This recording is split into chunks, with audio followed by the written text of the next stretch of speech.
દિવસ સુધી આ બાવો વચ્ચે પરસ્પર લડાઈ થયેલી, ત્યારે આ વાત એ નજરે જોયેલી એ પેલા વૃદ્ધ સંતે આ નંદકિશોરદાસજીને ત્યારે આપણને ખ્યાલ આવે કે આ વર્ણીએ પોતે આવી રીતે આ ત્યાં આગળ ચરિત્ર કર્યું અને એ જે જગન્નાથજીની અંદર પધારનારા બધા મુમુક્ષુઓ એના માટે આ બધી શાંતિ કરી આપી. કારણ કે જે કોઈ મુમુક્ષુ આવે બધાને આ બાવો પૈસા પડાવીને લૂંટતા જ રહેતા, પરંતુ એ વખતે આ વર્ણીએ ત્યાં આગળ આ કાર્ય કર્યું અને બરાબર એ જ સમયે આ જયરામદાસ પણ એમને ભેગો પાછો થઈ ગયો. એ વળી પાછો દોડતો દોડતો કે પકડી પાડે નીલકંઠ વર્ણીને અને વર્ણીને કહ્યું કે તમે કે હવે મને મૂકીને ક્યાં જતા રહ્યા કે નાવની અંદર બેસીને એકલા. ત્યારે વર્ણીએ કહ્યું કે અમે તો તને સાથે રાખવા ઘણો બધો પ્રયત્ન કરીએ છીએ, પણ તારાથી અમારી પાસે રહેવાતું નથી. અને જયરામદાસે કહ્યું કે હવે તો તમે આવી રીતે ઘણા બધા દિવસ સુધી તમારી સાથે મને ફેરવ્યો, માટે હવે આપણે આપણા ગામ પાછા જઈએ. તમે ચાલો મારા ઘેર પાછા. મારી માતા અને મારા પિતા તો તમારા વગર હવે જુરી જુરીને મરી જશે જો તમે નહીં આવો તો. ત્યારે વર્ણીએ કહ્યું કે જુઓ, મને તો કોઈની અંદર આસક્તિ નથી. તમારે જો તમારા ઘેર જવું હોય, તમને જો માતા પિતા અને તમારા ભાઈ બહેન સાંભળતા હોય તો તમે જાઓ, પરંતુ મને કોઈ એવું બંધન નથી. અને એ વખતે જયરામદાસને થયું કે આ તો બહુ નિસ્પૃહી જોગી છે, એ તો કેમે કરીને પાછા આવશે નહીં અને મને એમની ભેગો આવી રીતે લઈને બાવો કરી નાખશે, માટે આપણે હાલો પાછા ગામની અંદર જતા રહીએ. અને એ વખતે આ પોતે નીલકંઠ વર્ણીને છેલ્લે નમસ્કાર કરી અને આ જયરામદાસ પોતે પાછો આવવા માટે નીકળે છે. પરંતુ એ પાછો આ જગન્નાથપુરીમાં આવ્યો. જગન્નાથપુરી થોડાક આગળ નીકળી ગયેલા અને ત્યાં પછી વર્ણીએ કહ્યું તમારે જવું હોય તો જાઓ, મારે કંઈ આવવું નથી. અને આ સ્નેહે કરીને આ ભગવાનનો જે સંબંધ એ આ વર્ણીએ પોતે છોડી દીધો. કહેતા કે જયરામદાસે પોતે જ પોતાની પ્રકૃતિને લીધે આ સાક્ષાત ભગવાનનો સંબંધ એ પોતે અત્યારે હવે છોડીને જઈ રહેલો છે. અને એની અંદર એ વળી પાછો જ્યારે જગન્નાથપુરીમાં આવ્યો ત્યારે અતિશય એના શરીરમાં મંદવાડ આવી ગયો અને એટલો બધો મંદવાડ એના શરીરમાં વ્યાપી ગયો. એ વખતે એને થયું કે અત્યારે જો વર્ણી મારી પાસે હોત તો એ મારી કંઈક સંભાળ લેત, પરંતુ અત્યારે તો હવે કોણ આવી રીતે પોતાની સેવા સરભરામાં આવે. અને એ વખતે એને થયું કે આ સંબંધીની આસક્તિને લીધે આ વર્ણીનો સંબંધ મેં છોડી દીધો. પૂર્ણ પુરુષોત્તમ મને પ્રગટપણે મળ્યા, પરંતુ આ સંબંધીના જે હેત એના કારણે મારો આ સંબંધ વર્ણીથી છૂટી ગયો. ત્યારે આવી આ સ્નેહની પણ એવી પ્રકૃતિ છે કે ભગવાન પોતે આપણને પ્રગટપણે મળ્યા હોય છતાં પણ મહારાજે વચનામૃતમાં કહ્યું કે આ સંબંધીનો સ્નેહ એવો છે ને કે એ આપણને આ ભગવાન સુધી એ પહોંચવા દેવો નથી. સંબંધીઓની સાથે ભલે આપણે રહીએ, પરંતુ મહારાજ આપણને અહીંયા સમજાવે છે કે આ જે અંતરની જે આસક્તિ છે એનો ત્યાગ કરીને રહેવું. જેમ સ્વામીએ વાતમાં લખ્યું કે ભીમ અને ધૃતરાષ્ટ્ર મળ્યા એકબીજાને જે રીતે ભીમ અને ધૃતરાષ્ટ્ર ભેટ્યા ને એ રીતે આપણે આ વ્યવહારની અંદર રહેવું. કહેતા કે મન આપણું ભગવાનને સંતમાં રાખવું અને દેહ કરીને બધો વ્યવહાર કરવો. ભીમ અને ધૃતરાષ્ટ્ર કેવી રીતે ભેગા થયાની વાત આવે છે આપણા શાસ્ત્રોની અંદર કે એકવાર ધૃતરાષ્ટ્રે આમંત્રણ મોકલ્યું ભીમને કે તું કેટલાય દાડાથી મારા તે આવ્યો નથી, તો આજે હવે મને ઈચ્છા છે કે તને જમાડવો, તો આવી રીતે તું આજે સાંજે મારા ત્યાં જમવા માટે પધારજો. ત્યારે આવી જ્યારે કંકોત્રી મળી આ ભીમને ત્યારે એને આનંદ થયો કે આ ડોહાન ગરડે ગઢ પણ એ સારું હુજ્યું ખરું કે બાકી અત્યાર સુધી મને મારવા જ ફરતો હતો, પરંતુ છેલ્લે ડોસાની બુદ્ધિ સુધરી ખરી. સાઠે બુદ્ધિ નાઠે પણ આને આવી છે કે હવે છેલ્લે જ્યારે આપણને કહે છે આપણે ના શું કરવા પાડવી, એટલે એ તો બની થઈને આમ જવા તૈયાર થઈ ગયો. ત્યારે કૃષ્ણ ભગવાન સામે મળ્યા. એમણે પૂછ્યું કે તું ક્યાં જાય છે આમ તૈયાર થઈને? અરે કે તમને ખબર નથી, મને તો ધૃતરાષ્ટ્રે આજે જમવાનું આમંત્રણ આપ્યું છે. ભગવાન સમજી ગયા કે આ દાળમાં કંઈક કાળું લાગે છે, આ કોઈ દાડો બોલાવે નહીં આને, અને આ બોલાવે છે એટલે કંઈક નક્કી કાર્યક્રમ કરીને બોલાવતો હશે. એટલે કૃષ્ણ ભગવાને કહ્યું કે હવે તું એકલો જાય, એના કરતાં મારી પણ ઈચ્છા છે કે એમના ત્યાં જમવા માટે આવવું, પરંતુ આજે તો મારે બહુ કામ છે, એટલે આપણે કાલે જો ભેગા જઈએ તો કેવું રહે? ભીમ કે આમાં કાંઈ વાંધો નહીં, કે આજની જગ્યાએ કાલે આપણે જમવા જઈશું એમના ત્યાં, કે તું એમને જણાવી દે કે અમે કાલે આવશું. એટલે તો ભીમે ટેલિફોન કરીને તાત્કાલિક ખબર આપી દીધા કે ભાઈ આજે આવી શકાય એવું છે નહીં, અમે કાલે તમારે ત્યાં જમવા માટે આવશું. અને એક દિવસનો જે સમય મળ્યો ને એમાં ભગવાને ભીમના જ આકારનું જાડું પહોળું આવી રીતે લોખંડનું પૂતળું બનાવી દીધું. અને એ પૂતળું પછી સાંજે જ્યારે બીજા દિવસે જમવા માટે નીકળ્યા ત્યારે ભેગું લેવડાવ્યું. ભીમને ખબર નહીં કે આવો કાર્યક્રમ ભગવાને કર્યો છે એક દિવસની અંદર, અને કોઈક આવી રીતે પોતાના સાગરીત સાથે લેવડાવ્યું. પછી જ્યારે ધૃતરાષ્ટ્રને ખબર મળ્યા કે ભાઈ ભીમ અને કૃષ્ણ બધા તમારા મહેલમાં આવી ગયા છે અને તમને મળવા માટે આવે છે, ધૃતરાષ્ટ્ર કે એમને આપણે મળવા બોલાવાય, આપણે સામે જવું જોઈએ, કે ચલો, કે એમ કહીને એક જણનો હાથ પકડીને દોડ્યો કે ક્યાં છે ભીમ, ક્યારનો હું એને મળવા માટે આતુર છું. અને એ વખતે કોઈ કહ્યું આ તમારી સામે જ ઊભો છે, કે ત્યારે ધૃતરાષ્ટ્રે કહ્યું આવો આવો કે ભીમ આપણે ભેટીએ, કે કેટલાય વખતથી આપણે મળ્યા નથી. અને એ પોતે જેવો ભીમને ભેટવા ગયો વચ્ચે કૃષ્ણ ભગવાને પેલું લોખંડનું પૂતળું મૂકી દીધું. જે જોરથી ધૃતરાષ્ટ્ર પોતે ભેટ્યો એનો ઈરાદો એવો જ હતો કે એવો કચકચાઈને આને ભેટું કે કુર્ચે કુર્ચાને કાઢી નાખું, આમ તો કે મરે એવો છે નહીં, પણ આ રીતે એને પૂરો કરવો. અને લોખંડનું જે પૂતળું હતું ને એના ભૂક્કા નીકળી ગયા. ભીમ તો આમ દૂર ઉભો જોઈ જ રહ્યો, સારું થયું ને હાથ જો નરવો હું ન ગયો, નહીં તો લેવા દેવા કરે બધા હાડકા તૂટી જાત કે આપણા. અને એ વખતે આ ધૃતરાષ્ટ્રનું કપટ ખબર પડ્યું ત્યારે સ્વામીએ કહ્યું કે આવું હેત આપણે આ વ્યવહારમાં રાખવું. ઉપરથી કેટલું બધું હેત હતું ધૃતરાષ્ટ્રને, પણ અંતરમાંથી તો લાખ ગાઉનું છેટું ભીમની જોડે. એમ ભલે આપણે સંસાર વ્યવહારમાં રહ્યા, પરંતુ ક્યાંય આપણે આવી આસક્તિ રહેવા દેવી નહીં. મન આપણું ક્યાં રાખવું? સ્વામી અને મહારાજની અંદર દેહ કરીને બધો વ્યવહાર કરવો. તો પછી આ ભગવાનનો સંબંધ આપણને જે થયો છે એમાં કોઈ વિઘ્ન આવે નહીં. નહીતર તો જેમ ભરતજી હતા એ આખું રાજ્ય મૂકીને ગયા જંગલમાં તપ કરવા. ઋષભદેવ ભગવાનના તે પાછા પુત્ર, ભગવાનના દીકરા અને રાજા, છતાં પણ આ બધું મૂકીને જંગલની અંદર એ ભગવાન ભજવા થઈ ગયા. પણ એની અંદર પેલા મૃગલાના બચ્ચાની અંદર આસક્તિ થઈ ગઈ. એક મૃગલીની પાછળ સિંહ પડેલો અને એ વખતે મૃગલી નદી કૂદવા ગઈ, એમાં એ સગર્ભાથી નાનો ગર્ભ સ્રવી ગયો અને એ પોતે મરી ગઈ. અને આ બાજુ પેલું નાનું બચ્ચું નિસહાય બની ગયું. એ વખતે ભરતજી એમના આશ્રમની બહાર તપ કરતા હતા અને એમણે જો કારણ કે આ બિચારા આ મૃગલાનું કોણ હવે, અને એમને દયા આવી, મૃગલાને પોતાના આશ્રમમાં લઈ આવ્યા અને પછી એનું લાલન પોષણ કરવા મંડી પડ્યા. અને એની અંદર વૃત્તિ જે ભગવાનમાં ચોંટેલી એમની એ ધીમે ધીમે કરતા ડાયવર્ટ થતી ક્યાં ચોંટી ગઈ? મૃગલાના બચ્ચાની અંદર. પછી તો એને ભગવાનને નવડાય ધોવડાય એનો વિચાર ન આવે, પરંતુ પેલું મૃગલું આવી તો જમ્યું હશે કે એનો જ વિચાર આવે. એને તો કોઈ ફાડીને ખાધું હોય ને એનો જ વિચાર આવે. અને આ રીતે અંત સામે પણ એ મૃગલાનું એમને ચિંતન થયું કે હવે તો કે હું મરી જવાનો, પણ આ મૃગલાની બિચારાને કોણ સાચવશે? ને આ વિચારમાં એમનો દેહ પડી ગયો. તો બીજો જન્મ વળી પાછો એમને મૃગલાનો લેવો પડ્યો. પણ પેલું જ્ઞાન હતું એટલે કંઈ ખાધું નહીં પીધું નહીં અને એમનું શરીર પાડી દીધું.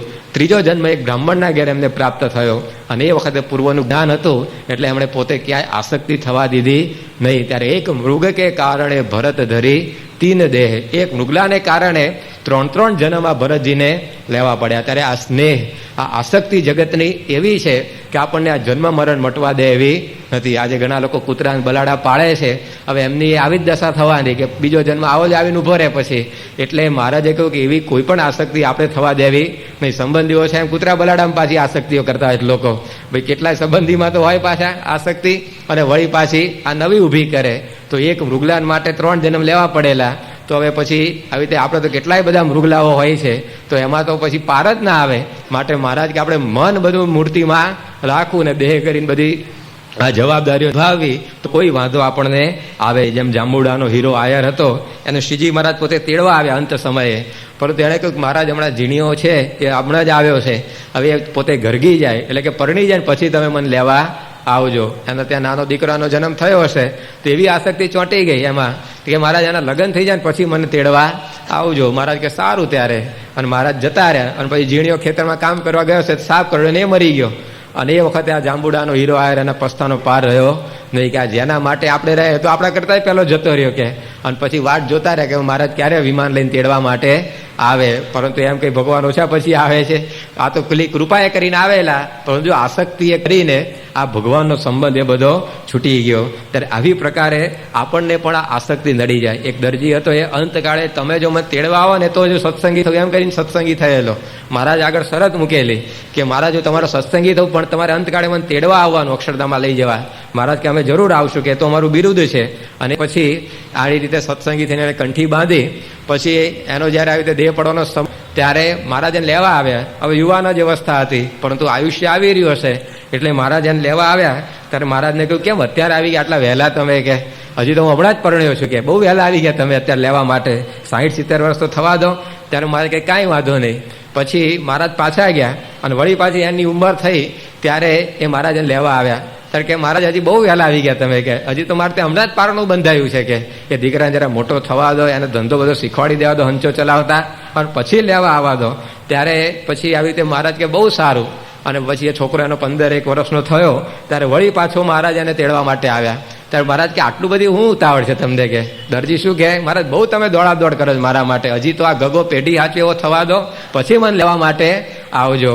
મહારાજ કે બહુ સારું. અને એ વખતે પછી મહારાજ પોતે ગયા, પણ એવો ટૂંટિયાનો રોગ પ્રેર્યો ને એના શરીરમાં, તરત પ્રાર્થના કરવા માટે કે હવે મારા ધામની અંદર લઈ જાઓ, કે હવે રહેવાતું નથી. મહારાજ કે પહેલેથી સુખિયા કરવા અમે તો મંડેલા, પરંતુ એ પછી મહારાજ એ ગગાને એની પત્નીને તેણે ઉપાડી ગયા, એટલે બીજે ક્યાંય રહેવાની આસક્તિ રહે નહીં. ત્યારે આવી પ્રકારે ભગવાનનો સંબંધ આ સ્નેહ કરીને ઘણીવાર આપણને છૂટી જતો હોય છે. તો મહારાજ કહે છે કે એવી આસક્તિ એ આપણે રાખવી નહીં. 12 પટોળીનો આલો સુતાર હતો. મહારાજ એને દર્શન દઈને કેવું ધામમાં આવું છે, કે ના ના મહારાજ અત્યારે તો કે ચાકરી ના કરનારા છે, પછી વાત કરશું. કે મહારાજ જતા રહ્યા. પછી અને બીજે જ દિવસે મહારાજે આવી રીતે ફળિયાની અંદર બૂમ મારી કે આલો સુતાર છે કે નહીં. કે ત્યારે પેલો આલો સુતાર હતો ઘરની અંદર, પણ એ છોકરાને કહ્યું કે જા કહી દે કે મહારાજને આલો સુતાર છે નહીં. અને મહારાજને એનો છોકરો કહી આવ્યો. અને પછી મહારાજ તો ચાલ્યા ગયા, પણ પછી રોગમાં શરીરમાં એવો રોગ આવી રીતે આવી ગયો તે અસહ્ય પીડા થાય અને શરીર છૂટે નહીં. અને પછી જે શરીરમાં આસક્તિઓ બધી હતી એ નીકળી ગઈ એની. અને પછી મહારાજની પ્રાર્થના કરી કે મહારાજ હવે તમે લેવા માટે આવો. અને પછી મહારાજે કૃપા કરીને વળી પાછા એને લઈ ગયા. પણ જો આસક્તિઓ આ બધી લોકની ને સંબંધીની એવી છે, એમાં જો આપણને આવો સ્નેહ થઈ જાય તો આપણું આ કર્યું કાર્યું બધું વ્યર્થ થઈ જાય. આવી ભક્તિ આપણે જિંદગીભર કરી હોય, પણ થોડી ઘણી આસક્તિ હોય એ પણ કેટલી બધી આપણને નુકસાન પહોંચાડે છે. ત્યાં જયરામદાસનું આખ્યાન આપણને સમજાય છે. એટલે મહારાજ આપણને આ રીતે શીખ આપે છે કે ભલે આપણે આ સંસાર વ્યવહારમાં રહ્યા, પણ મને કરીને આપણે મહારાજ અને સ્વામીની મૂર્તિમાં રહેવું. જેમ પ્રદેશની અંદર સોમા માળ ઉપર એક 4 ભાગીદારોની ઓફિસ હતી. સોમા માળ ઉપર 4 જણા રહે પોતે.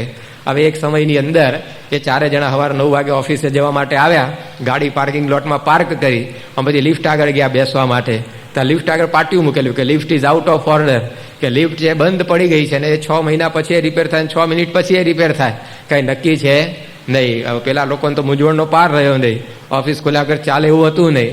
અને આવી રીતે આ 100 દાદરા પણ પાછા ચડવા કેમ ના, હજી 4-5 ચડી જવાય, પરંતુ આ 100 દાદરા એટલે ગમે તેવો સશક્ત હોય તોય થાકી જાય. એટલે પછી બધા વિમાસણમાં પડે કે હવે કરવું શું. એની અંદર કોઈક બુદ્ધિશાળી હશે 4માં એક, એણે કહ્યું કે એક કામ કરીએ કે આપણે જે આ 100 માળ છે ને ચડવા તો પડશે જ, માટે એની અંદર આપણે એવું કરીએ કે 25-25 માળના આપણે વારા પાડી દઈએ. 25 માળ સુધી છે ને એક જણ વાત કરે, બીજા 3 જણ સાંભળતા ચડે રાખે, પછી બીજા 25 માળ બીજો વાત કરે. એમ કરતાં કરતાં આપણે ચડી જશું ને આપણને ખ્યાલ આવશે નહીં. કારણ કે ગપ્પા મારવામાં આવી જગતની વાતોમાં ક્યાં સમય જાય કોઈને ખબર પડતી હોતી નથી. કથામાં 10 વાર ઘડિયાળ જોઈએ કલાકમાં, ક્યારે હવે 9 વાગે. પરંતુ આ ટીવી જોવા બેસી ગયો ને જો ટીવી સામે આ ક્રિકેટ જોવામાં, તો આખો દાડો પસાર કરી નાખે ક્રિકેટની અંદર. અથવા તો રાજકારણની એવી ચર્ચામાં પડી ગયો હોય કે આ ફલાણાએ આમ કર્યું, પેલાએ તેમ કર્યું ને, તો એમાં કલાકોના કલાકો બધા નીકળી જાય. ગામના ચોરે ડોહલાઓ બધા બેઠા હોય 4 વાગે આવીને, અને એ આવી રીતે ગામ ગપાટા બધા હાલે કે કોણ રંડાય કોણ મંડાય. ભાઈ તમને કોઈ પરણાવ હાલવા નથી હવે, છાના મને ભગવાન ભજો ને. પણ આવી બધી ગામ ગપાટાની વાતોમાં 3 કલાક પસાર કરી નાખે. પછી 7 વાગે પેલો આરતીનો ડંકો પડે ને, ત્યારે પછી ખંખેરીને ઘેર જવા માટે ઊભા થાય. 7 વાગે બેલ પડે મંદિરમાં જવા માટેનો, ભાઈ હવે આરતીનો ટાઈમ થયો, પણ એ વખતે ડંગોરો લઈને ઘેર ઉપડે પાછા, જાણે કે આમ ઘેર જવાનો બેલ પડ્યો હોય ને એમ. તો આવી પ્રકારે આ બધી માણસની પ્રકૃતિ કે વાતોમાં ક્યાં ટાઈમ જતા રહે ખબર પડે નહીં. કેટલું બધું આ સત્સંગનું આપણે વાંચવાનું હોય, ભક્તિ કરવાની હોય, પરંતુ એટલા બધા આવી રીતે આ બધા ગપ્પાઓ બધા મારતા હોય છે લોકો. તો આ બધાએ વિચાર કર્યો કે આપણે કે આ ઉપાય કરીએ, વાતો કરતા કરતા ચડી જઈશું. કે બહુ સારું ચડવાનું કરતા 75 ગયા વાતોમાં ઓવર ફ્રેશ જાણે નથી. અને હારે વાત એટલે તું ચડવાનું ચાલ કે મને વાત કરું, 50 પહોંચાડી દઈ ચડાઈ વાત વગર. એટલે પેલા બધા કહે કે જો તું અમને હવે છેતરે છે, અમે 25-25 માળ સુધી આવી રીતે હાફ ચડતો તો બોલતા રહ્યા અને વાતો બધી કરી છે, અને તું તો કઈ બોલતો જ નથી ને એમને એમ પગથિયા ચડાવી રાખે છે, માટે વાત શરૂ કર. પેલો કે ભાઈ યાદ આવે હું તરત શરૂ કરી દઈશ, કે હું કઈ બહુ છાપું નથી, વાતો ટીવી જોતો નથી, એટલે વર્તમાન પ્રવાહો શું છે મને ખબર નથી. કે માટે કંઈક જૂનું યાદ આવશે એટલે હું તરત તમને વાત શરૂ કરીશ. અને એમ કરતા કરતા 95 માળ સુધી પહોંચાડી દીધા પાછા, પણ વાત કરી નહીં. પછી પેલા લોકો બેસી જ ગયા પગથિયા ઉપર કે હવે તું વાત કરું ને પછી જ અહીંયાથી પગ ઉપાડવામાં આવશે. પેલો કે ભાઈ યાદ આવે એટલે કરવાની ક્યાં ના પાડી છે, તમે ચડવાનું ચાલુ રાખો કેમ કરીને 98 સુધી પહોંચાડી દીધા. હવે 2 જ માળ બાકી રહેલા. તો પેલા 3 જણા તો પગથિયા ઉપર લાંબા થઈને સૂઈ જ ગયા. એમણે કહ્યું કે હવે તું વાત શરૂ કરીશ તો પછી અમે બેઠા થઈશું, પછી વાત ગરમી પકડશે, જરા આમ ગરમી આવશે એટલે પછી ઊભા થઈશું, અને પછી આ 2 દાદરા અમે ચડવાના છીએ, બાકી તું વાત ચાલુ કરી દે. પેલો કે હવે તમે બધા બહુ આગ્રહ કરો છો તો હું વાત હવે શરૂ કરું છું, પણ કે ખરેખર વાત કરું કે તમને બધાને.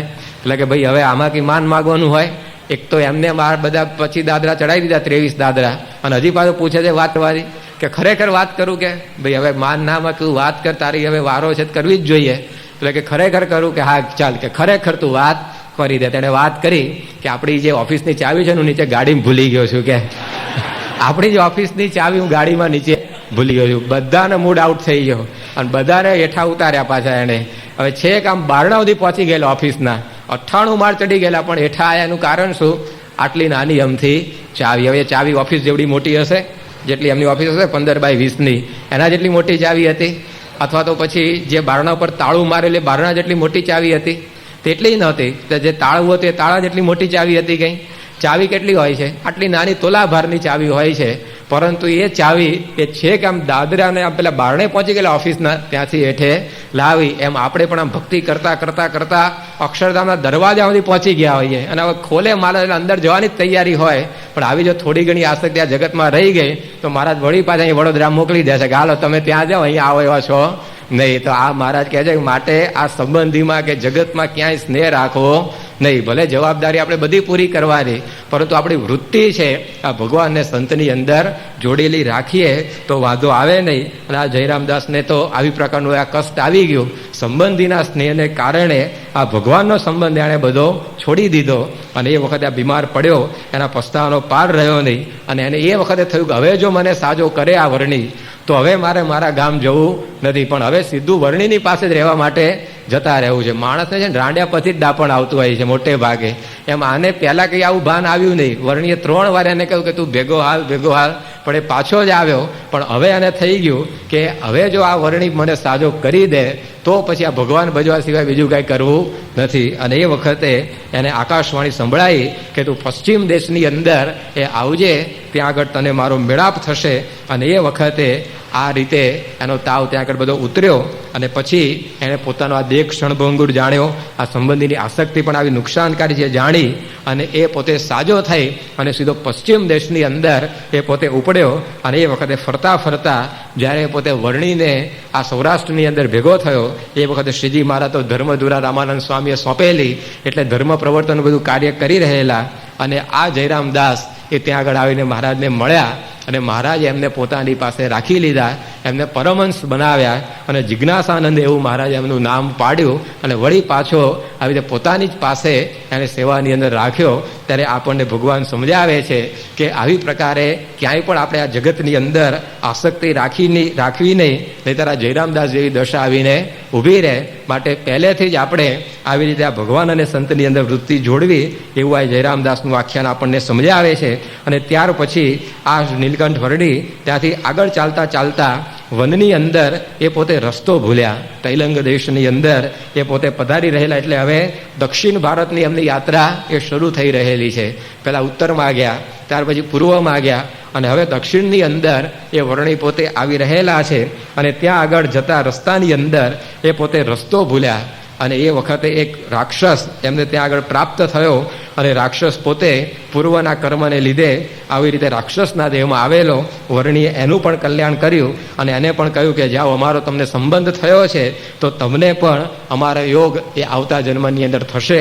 અને એ જે રાક્ષસ એ બીજા જન્મની અંદર જેતપુર ગામમાં રતાભસ્યા તરીકે પોતે જન્મ્યો અને એને નીલકંઠ વર્ણીનો યોગ થયેલો. ત્યારે આપણને એ ઉપરથી ખ્યાલ આવે છે કે એકવાર પણ આ ભગવાન અને સંતનો સંબંધ એ જ્યારે આપણને થઈ જાય છે ત્યારે ભગવાન એવા દયાળુ છે કે પછી એ ક્યારેય આપણને છોડતા નથી. અને આ રીતે નીલકંઠ વર્ણીએ એનું પણ કલ્યાણ કર્યું. અને ત્યાંથી પછી ફરતા ફરતા એ પોતે વેંકટાદ્રી પધાર્યા.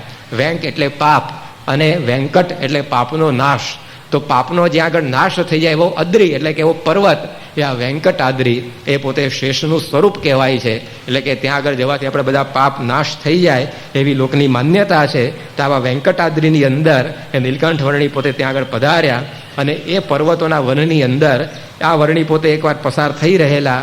એ વખતે એમને હવે સેવકરામ નામનો એક સાધુ મળે છે. બ્રહ્મચારી કહે સુણ ભૂપ, કથા પાવન પરમ અનુપ, વેંકટાદ્રીનું વન છે વિશાળ, તેમાં વિચરે છે દીન દયાળ, મળ્યો સાધુ ત્યાં સેવક રામ, તેની સાથે ચાલ્યા ઘનશ્યામ. આ સેવકરામ નામનો સાધુ આવી રીતે નીલકંઠ વર્ણીને મળી ગયો. અને એ પોતે ભાગવતનો ભણેલો હતો અને ગોપિકા ગીત, ભ્રમર ગીત જે બધા ભાગવતની અંદર આવે છે એને પોતાના સુંદર કંઠે પોતે ગાતો. અને એ વર્ણીને બહુ ગમતું, કારણ કે આવું ભાગવતનું શાસ્ત્ર એ વર્ણીને અત્યંત પ્રિય હતું. એટલે પોતે આ વર્ણીએ પણ એ સાધુની સાથે ચાલવાનું નક્કી કર્યું. અને થોડોક સમય સુધી આ સેવકરામ અને વર્ણી એ પોતે સાથે ચાલતા ચાલતા આગળ વધ્યા. પરંતુ એક વખતે આ સેવકરામ હવે બીમાર પડ્યો, એને લોહીખંડ પેટ બેસણું થઈ ગયું, એટલે કે ઝાડા સખત થઈ ગયા. હવે ચાકરીનો કરનારો તો કોઈ એની પાસે અહીંયા હતો નહીં. અને એ વખતે નીલકંઠ વર્ણીએ કહ્યું કે તમે કાંઈ ચિંતા કરતા નહીં, તમારી ચાકરી બધી કરશું. અને એમ કરીને નીલકંઠ વર્ણીએ પોતે એક હાથ ઊંચી કેળના પાંદડાઓની પથારી ત્યાં વનની અંદર તૈયાર કરી દીધી. હવે આ વર્ણીની જો સૂઝ કેવી, માદા માણસને નીચે સુવાડીએ એના કરતાં એને જો પલંગ ઉપર સુવડાવ્યો હોય ને તો એને જરા સારું લાગતું હોય છે. તો હવે આ જંગલમાં પલંગ તો ક્યાંથી લાવો, પરંતુ વર્ણીએ પોતે કેળના બધા પાંદડા જે હોય એ બધા ભેગા કરી અને એક હાથ ઊંચી પથારી એટલે કે આમ પલંગ જેવું કરી આપ્યું અને એની ઉપર સેવકરામને સુવડાવ્યો. અને આ સેવકરામના બધા કપડાં પણ આ વર્ણી પોતે ધોઈ નાખે, એને જે કંઈ બીજી સેવાની જરૂરિયાત પડે બધી જ વર્ણી પોતે કરે. અને આ સેવકરામની પાસે સોનામોરો હતી અને એ સોનામોરોમાંથી રોજ એક એક સોનામોરા વર્ણીને આપે. એમાંથી નીલકંઠ વર્ણી બજારમાં જાય અને સીધું સામાન બધો લઈ આવે અને જંગલમાં લાકડા ભેગા કરીને પછી રસોઈ આ સેવકરામ માટે બનાવે. પણ આ સેવકરામ ભલે બીમાર પણ ખાવાનો એવો રસિયો હશે કે જેટલી કંઈ રસોઈ બને અને બધી પોતે એકલો ખાઈ જાય, વર્ણીને એક દાણો પણ જમવા માટે આપે નહીં. એટલે એને જમાડી કરી ને નીલકંઠ વર્ણી પછી ગામમાં ભિક્ષા માગવા માટે નીકળે. અને એ વખતે ભિક્ષામાં જે કંઈ એમને પ્રાપ્ત થાય એ પોતે જમી લે. અને કોક વખતે ભિક્ષામાં કંઈ ના મળે તો ઉપવાસ પોતે કરી નાખતા. અને આ રીતે 2 મહિના સુધી આ સેવકરામની એમણે પોતે સેવા કરી. આ ભગવાનની અંદર આ સેવા વૃત્તિ એ કેવી હોય છે કે આ સેવકરામ એમનો કોઈ ઓળખીતોય નહોતો, કોઈ સંબંધી પણ નહોતો, અને છતાં પણ એક તો સેવાની અંદર પરોવાઈ ગયા.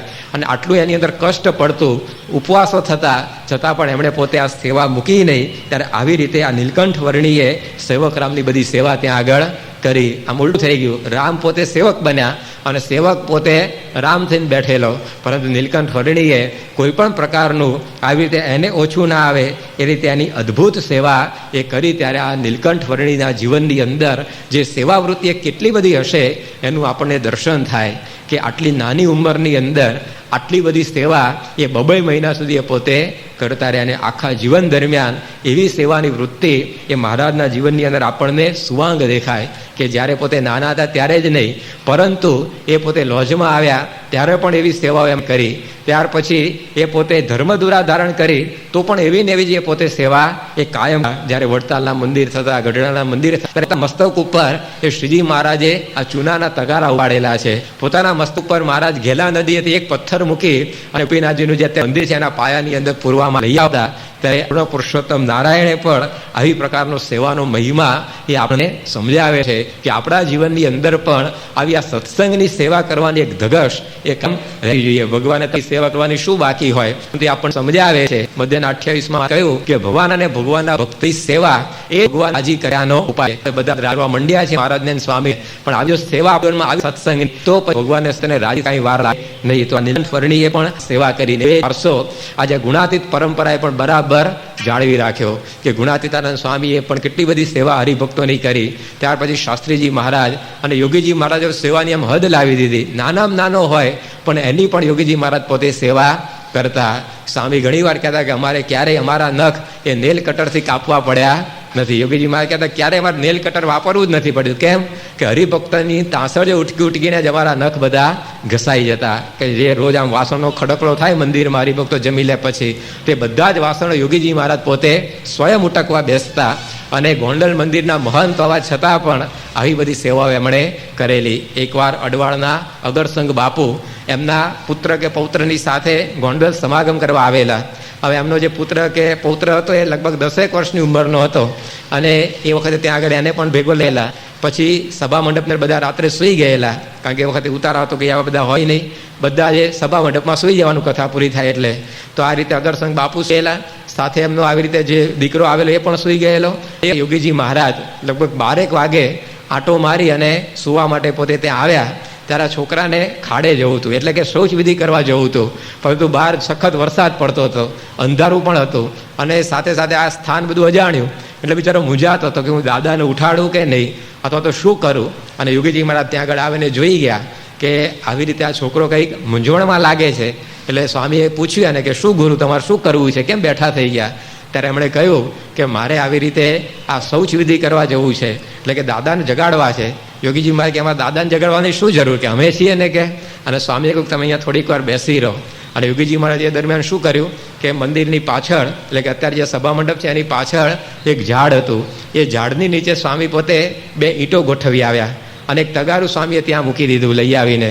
પછી એક કોથળો પોતાના હાથમાં લઈ અને સભા મંડપમાં સ્વામી પધાર્યા અને છોકરાને કહ્યું કે ચાલો કે તમે હવે મારી સાથે આવો. છોકરાને કોથળો ઉડાડી દીધો એટલે વરસાદની અંદર એ પોતે પલળે નહીં. પોતે જાતે પલળતા એ છોકરાને હાથ પકડી અને પેલા ઝાડ નીચે લઈ ગયા. ત્યાં આગળ ઝાડની ઓથ હતી એટલે વરસાદ બહુ પડતો નહોતો. ત્યાં એ છોકરાને કહ્યું તમે અહીંયા તમારી આ શૌચવિધિ કરી નાખો, હું આવું છું. અને એ છોકરો ત્યાં આગળ બેઠો. એ દરમિયાન યોગીજી મહારાજ લોટો ભરી લાવ્યા પાણીનો. અને છોકરાએ જ્યારે સ્વામી આવ્યા ત્યારે તો બધી ક્રિયા કરી લીધેલી. એટલે સ્વામીએ પછી એને હાથ વગેરે બધું ધોવડાવ્યું અને સ્વામી એને વળી પાછો હાથ પકડીને સભામંડપમાં લઈ આવ્યા. અને એ વખતે સ્વામી એને પથારીમાં વળી પાછો સુવડાવી દીધો. પછી સ્વામી સુતા ને યોગીજી મહારાજ એ પાછા ગયા પેલા ઝાડ નીચે અને વિષ્ટાનું ભરેલું તગારું સ્વામીએ પોતે ઉપાડ્યું અને એને ઉકરડાની અંદર નાખી આવ્યા. પછી એ જ્યાંથી લાવેલા ત્યાં ધોઈ કરી અને મૂકી દીધું. પેલી જે ઈંટો લાવેલા એ ઈંટોને પણ પોતે જ્યાંથી લઈ આવેલા ત્યાં પાછી મૂકી દીધી. અને સ્વામી પોતે સ્નાન કરી અને રાત્રે લગભગ 1:30 વાગે એ સુવા માટે પથારી ભેગા થયા. અક્ષર મંદિરના મહંત હતા, છતાં પણ એક 10 વર્ષના બાળકની વિષ્ઠા નહીં ભરેલું તગાર ઉપાડતા પણ એમને સંકોચ નહીં. આ યોગીજી મહારાજની સેવા વૃત્તિ હતી. આવી સેવા કરનારા એ ધર્મગુરુ આ દુનિયાની અંદર મળે નહીં. ક્યારે શિષ્યો પોતાની સેવા કરે એની જ રાહ જોઈને બધા બેઠા હોય, પરંતુ આ ગુણાતીતનો વારસો કંઈક જુદો. એને એવું સતત રહ્યા કરે કેમ કરીને હું હરિભક્તોની સેવા કરું. ત્યારે આવી પ્રકારે આ નીલકંઠ વર્ણિની જે સેવા વૃત્તિ આજે પણ આપણને પ્રમુખ સ્વામી મહારાજની અંદર દેખાય છે કે 80 વર્ષ સુધી સમગ્ર સત્સંગની એ નાનામાં નાની સેવા પણ પોતે કરતા આવેલા છે. હરિભક્તો માટે એમણે કેટલી બધી સેવાઓ આવી રીતે કરેલી છે. અહીંયા જટલાદરામાં એક હરિભક્ત આવેલા, રાત્રે ગોદડું નહીં મળ્યું હોય તો આવી રીતે આમ બોલવા માંડ્યા કે આવી રીતે વ્યસ્ત મંદિરમાં નથી આ બધું. સ્વામી સાંભળી ગયા. એમના સેવને કહ્યું કે જાઓ આપણું ગોદડું એમને આપી આવો. પેલા હરિભક્તે ગાદલામાં સૂઈ ગયા ત્યારે એને ખબર નહોતી કે મારા માટે પ્રમુખ સ્વામી મહારાજ એ પોતે નીચે ભય ઉપર પથારી કરીને સૂતા છે એમને ગાદલું આપીને. પણ આ સ્વામીની સેવા વૃત્તિ કે હરિભક્તો માટે પોતાની પથારીઓ પણ એમણે આપી દીધેલી છે. આ જટલાદરાની અંદર સ્વામીશ્રી પોતે એકવાર સ્નાન કરવા માટે આવવાના હતા અને કોઈ હરિભક્ત એમનું જે બાથરૂમ તેમાં સ્નાન કરવા આવી ગયેલા. અને એમના જે સેવક હતા એમણે હાલો હાલો ક્યાંથી બહાર નીકળ્યો કે પ્રમુખ સ્વામી આવે છે અહીંયા સ્નાન કરવા. સ્વામી સાંભળી ગયા. સ્વામીએ કહ્યું કે એમાં શું કે ભલે નહીં લે કે આપણે પછી નહીશું. અને આ રીતે સ્વામીએ એ હરિભક્તને ત્યાં આગળ બધી વિધિ પતાવવા દીધી. ત્યારે આવી એમની સેવા વૃત્તિ કે હરિભક્તો માટે શું ન કરીએ. ત્યારે એવી પ્રકારનો આ નીલકંઠ વર્ણિનો વારસો આ ગુણાતીત સંતોના જીવનમાં પણ આપણને દેખાય છે. તો આ સેવક રામની પણ 2 મહિના સુધી એમણે આવી સેવા કરી અને પછી એ સાજો થઈ ગયો. સાજો તો કેવો કર્યો વર્ણીએ કે શેર ઘી જમીન પચાવી જાય ને એવો સમર્થ એને કરી દીધો. કેવી અદભુત સેવા કરી હશે. છતાં પણ આ કોણ જાણે કેવો હશે અકોણો કે શેરગી જમીન પોતે પચાવ્યો સમર્થ થઈ ગયો તો પોટલું પોતાનું વર્ણીને આપે પાછો કે હાલો કે તમે ઉપાડો આપણે આગળ જઈએ. નીલકંઠ વર્ણી બિચારા સુખ લકડી કાયા, છતાં પણ એનું મણ એકના ભારનું પોટલું ઉપાડીને ચાલતા પેલો અમથો તો પાદળ હાથ હલાવતો આવ્યા કરે. અને આ રીતે આ વર્ણીએ એના સ્વભાવ જોયા વગર પણ 2 મહિના સુધી સેવા કરી અને એને સાજો કરી દીધો. ત્યારે આવી પ્રકારની એમની આ પ્રકૃતિનું દર્શન પણ એ આપણને વર્ણી પોતે કરાવી રહ્યા છે. અને એમ કરતાં કરતાં હવે દક્ષિણ ભારતની એમની યાત્રાનો એ પ્રારંભ કરે છે.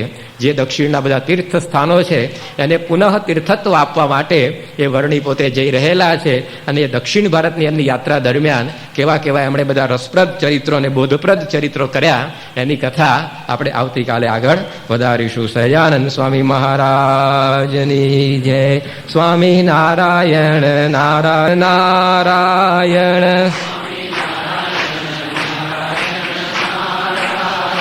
સ્વામી નારાયણ નારાયણ નારાયણ.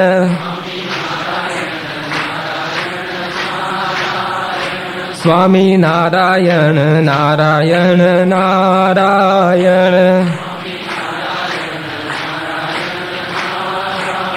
સહજાનંદ સ્વામી મહારાજ.